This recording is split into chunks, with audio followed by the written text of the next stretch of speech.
لو أنزلنا هذا القرآن على جبل لرأيته خاشعا أنزلنا هذا القرآن على جبل لرأيته خاشعا لو أنزلنا هذا القرآن على جبل لرأيته خاشعا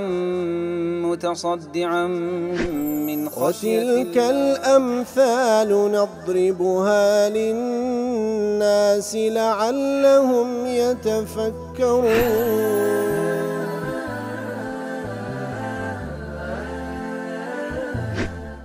الحمد لله والصلاة والسلام على رسول الله وعلى آله وصحبه ومن والاه. السلام عليكم ورحمة الله.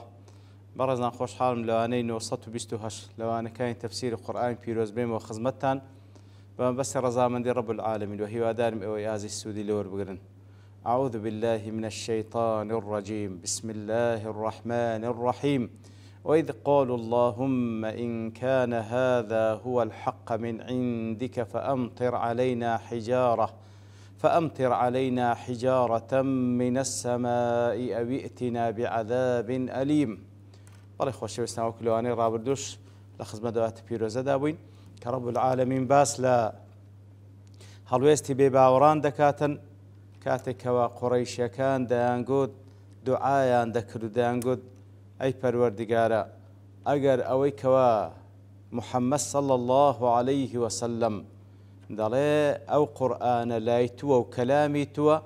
اگر او حق لايتوا فأمطر علينا حجارة من السماء اگر اوی او ديلي او حقيك لايتوا دي برد من بسرداب بارينا يان عذابك بإيش وآزار من لوبينا. اتر عن عطاء ومجاهد وسعيد بن جبير أن قائل ذلك النضر بن حارث كاتب كل تفسير قاسمي دلي وكوبيا وبرزان دلين أوي كواي قتبو بتايبتي نظري كوري حارث بو هر وكو لأت كان بيشتريش خواي قول باس ويكر كواكاتك جوان لأت كان خواي قول دبي دانغو قد سمعنا لو نشاء لقلنا مثل هذا إن هذا إلا أساطير الأولين كواتا نظري كور حارث بوايد قلت نظري كور حارثيشة أو دعايي ذكر عطاء لقد أنزل في النظر 19 آية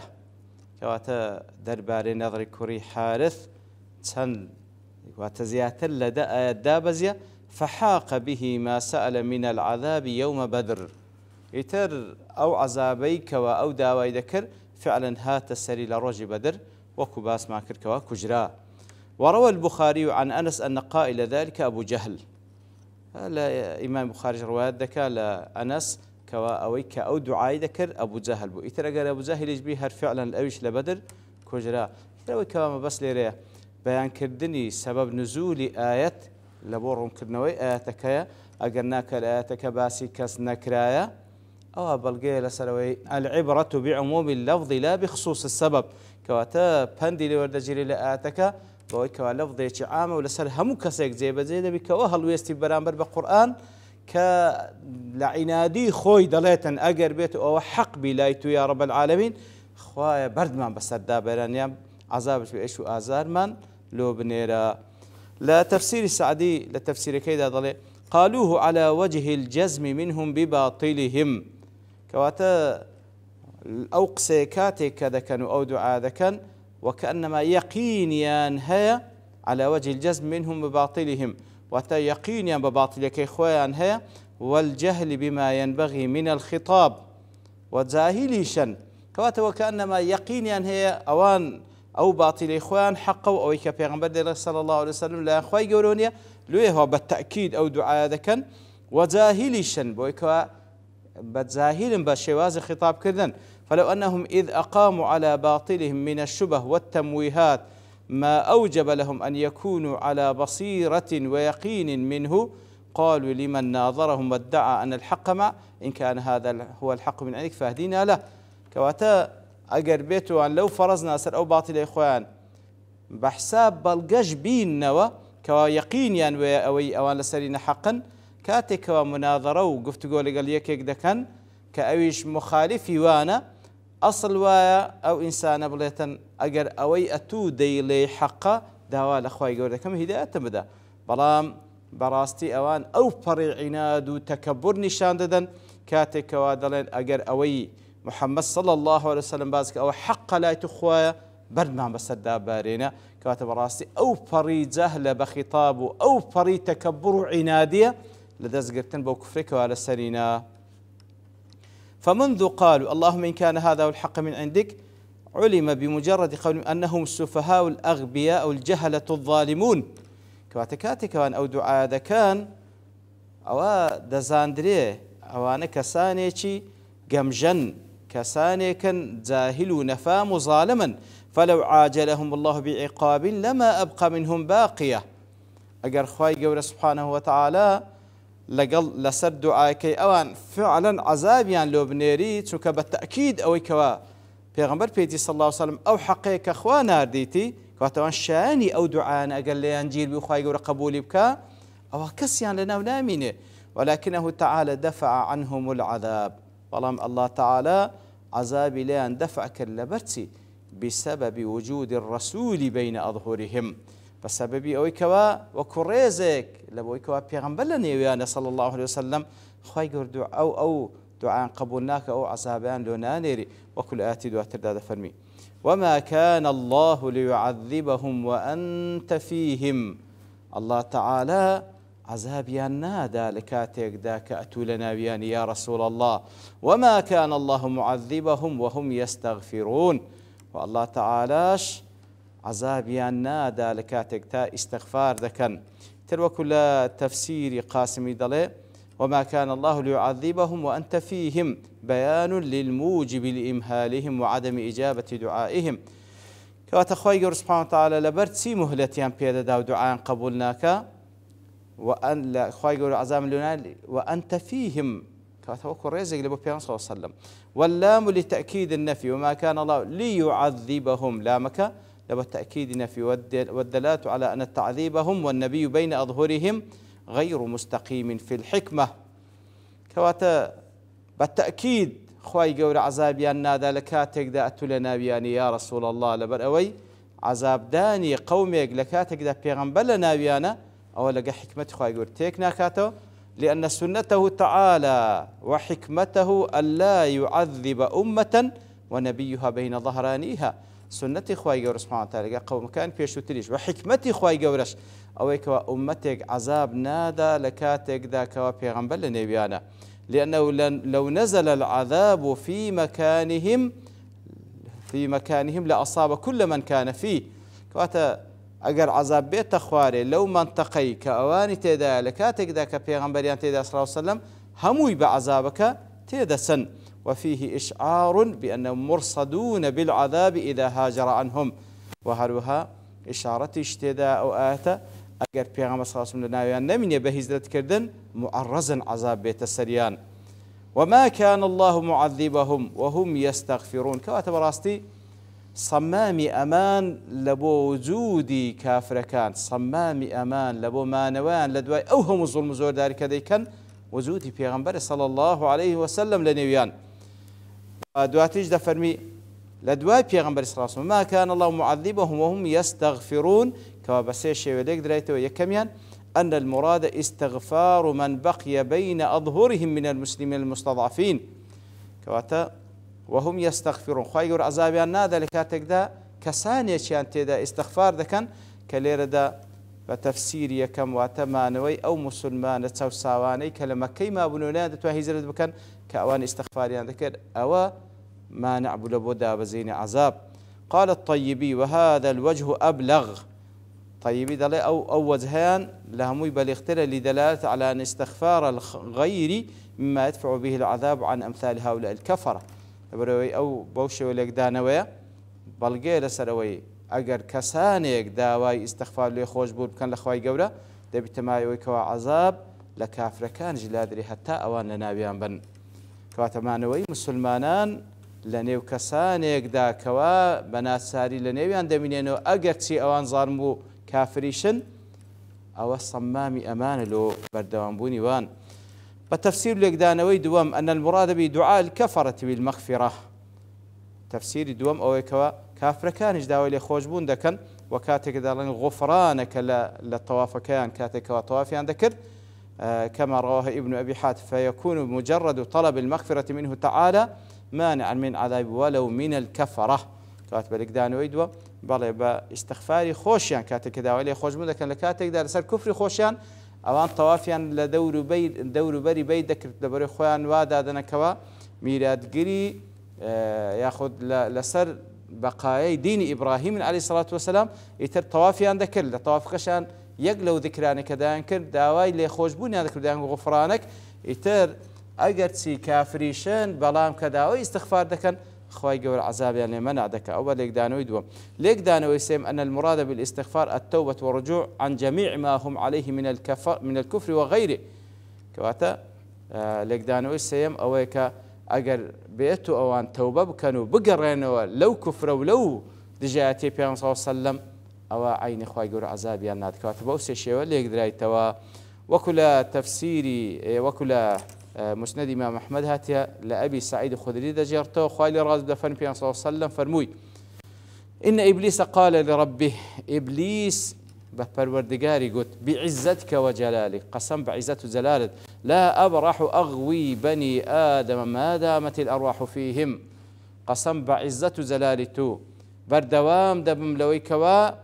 بني آدم هل دخلتين حتى روح لجستيان دابي فقال الله سبحانه وتعالى فرموي فبعزتي وجلالي قسم بعزة جلالي خب لا أبرح أغفر لهم ما استغفروني إتر حتى هاليام بخلتين وانش قلنا حج بكن برام ما دام داوي لي خوش بون لي بكن أمنيش بردوام ليها خوش دبم كواتا بوسيج شوال يقدانوي ليك دريتو أو آياته أو يكميان دياره بوني بيغم صوت من النبيان مانع على بو هاتني عذاب وبشي دواميش وما كان الله معذبهم يستغفرون خواهي يقول عذاب أنا ذكاتك استغفار بكن بوسي شيء ليك درايتو يعني وتا وجودي أو مسلمان مستضعفان لنيوانيان دانا أوان استغفار ذكن بتماي وكو عذاب بقشتي نيتسر أو كوملقا كوا أجر كافريش تدا دواميان كاتك وكافريش بلام بخوان داوي غفرانك ذكن داوي لي خوش بون ذكن خواهي يقول عين لي أمن ذكا بس ليك دانوي سيميش والله أعلم كوا براس ليك دانوي بهيزة وبلقي حديثي شي لسرة وكوا أوان توبو استغفار بكن لو كفري كوا لسرينا خواهي يقول عذابي النادا باشان خواهي يقول سبحانه وتعالى دفرمي ثم بين تعالى أنهم أهل للعذاب لولا المانع المتقدم إذا خواهي يقول سبحانه وتعالى كلير دفرمي عذابي النادم حتى وكو بيان صوص من لنا ويان بيه حتى وكو استغفار بكن إنزا بياني ويدكا كوا أوان أهل لبوي كوا عذاب بدرين بلام أو مانعها بكباس كلا وكو دفرمي وما لهم ألا يعذبهم الله إتر أوانا شاني عذاب لبرتي خواهي يقول عذابي الندا لكاتك دا وهم يصدون عن المسجد الحرام لكاتك داوان خلشي منع ذكا لمسجد الحرام وما كانوا أولياءه وأوانيش أولياء دوستو أوانيش كسانيش مخلصين لبو بيت الحرام إن أولياؤه إلا المتقون أوليائي حقيقي وراستقين كسانش متقين ولكن أكثرهم لا يعلم برام زور بيزوريان أو حقة آزانا وما لهم ألا يعذبهم الله وهم يصدون عن مسجد الحرام وكل تفسير قاسم دلي أي وأي شيء لهم في انتقال العذاب عنهم تشتك هي كواشاني أويبا عذاب ليان بجير دريتوا وحالهم لكاتك دعوان الصد عن المسجد الحرام كاتك كوا خلشي لا ددنوا خلشي دور دخلوا لبيت الحرام كما صدوا رسول الله صلى الله عليه وسلم عام الحديبية كات هروكو لصالي حديبية كابيان صلى الله عليه وسلم لقى المسلمان هاتبون لبوي عمر بكن أوان بون ريقلوا لنقران بين ومن صدهم عنه وهروها لضمن أو صد أوان ديكن إلجاء رسول الله صلى الله عليه وسلم والمؤمنين إلى الهجرة هر بهان بصد أوان بكوا بيغمبر صلى الله عليه وسلم وإيمان داران لما كدا درسون هجرتيان كلنا تيزي أو كوان صديان ذكردوا لين دقران وابن كوسب لو كوا عبادة خام كان لبيت الله الحرام قاشاني دلي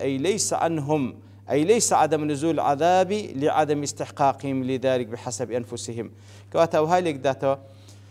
لبر أوينية كوا عذابنا تسران لبر أوان مستحقنين بعذاب نخير بل إنهم مستحقون بذواتهم بەڵکو مستحق بەوەی کە عەزاب بدرێن لصدودهم وصدهم المستعدين وعدم بقاء الخير فيهم كواتا ئەوان مستحقن بعذاب لەبەرەوەی ئەوان غەیری خۆیان بابنين دوور دەخەنەوە بە تایبەتی پێغەمبەر صلی الله عليه وسلم لەگەڵ ئیمانداران دوور دەخەنەوە لە بەیت الله الحرام و خەڵکی دوور دەخەنەوە لە بەیت الله الحرام دەبنە کۆسب لە عیبادەتکردنی خوای گەورە بە تاکوتەنیا و ئەوانە کەسانێکن کەوا خێریان تێدا نەمایە ولكن يمنعه وجودك بەڵام ئەوەی کەوا منع دەکا عەزاب بێت سەریان وجودی پێغەمبەر ناوی صلی الله عليه وسلم ووجود ئیماندارانەیە کەوا ئیستیغفاری خوای گەورە دەکەن وما كانوا واتە مشریکەکان وەکو لە تەفسیری سعدی دەڵێ واتە مشریکەکان وما كانوا أولياء وأنا أولياء نين أولياء شيء دل يحتمل أن الضمير يعود إلى الله أي أولياء الله وأنا أولياء إخوانين كواب إخوان ادعاء ذكا ولي ودوست بنداتي لبو خواذكا ويحتمل أن يعود إلى المسجد الحرام أي وما كانوا أولى به من غيرهم يعني أو بعض الضمير هذا قريته للمسجد الحرام كوان ادعاء ذكر أوان أولى ترن لغير إخوان بمسجد الحرام إن أولياؤه إلا المتقون أواني كوا أولياء دوستي خواي قورن ياخذ أولياء بعض لهم كسق أولاتن بمسجد الحرام تشينا متقون أواني كوا متقين وهم الذين آمنوا بالله ورسوله إيمانيا بخوا بيغمبر خواهنا بتاكو تنيا إيمان وعقيدة توحيد يعني هيو بإخلاص وخواي قورن أواننا كوا بفعلي ولي خواي قورن وهروها أولاتن بمسجد الحرام ولكن أكثرهم لا يعلمون فلذلك ادعوا لأنفسهم أمرا غيرهم أولى به بەڵام ئەوان زۆربیان ئەو حەقە نازان لۆی ئیدعا دەکەن کە ئەوان ئەولیاءن لە بۆ خوای گەورە و یاخود ئەوانن ئەولاترن لە بۆ غەیری خۆیان والله أعلم ئیتر بەو شێوەیە خوای گەورە سوبحانه وتعالى باسییان دەکە و لە دواترێژ بەردەوام دەبیتن کەەوە ئەو عیبادەتەی ئەوان فەخری پێ دەکەن چ جۆرە عیبادەتێک بووە لە ئاتی دواتر باز دەکە وصلى الله وسلم على نبينا محمد وعلى آله وصحبه أجمعين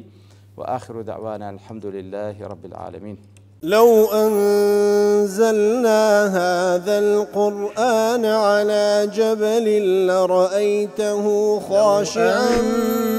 أنزلنا هذا القرآن على جبل لرأيته خاشعا أنزلنا هذا القرآن على جبل لرأيته خاشعا متصدعا من خشية وتلك الأمثال نضربها للناس لعلهم يتفكرون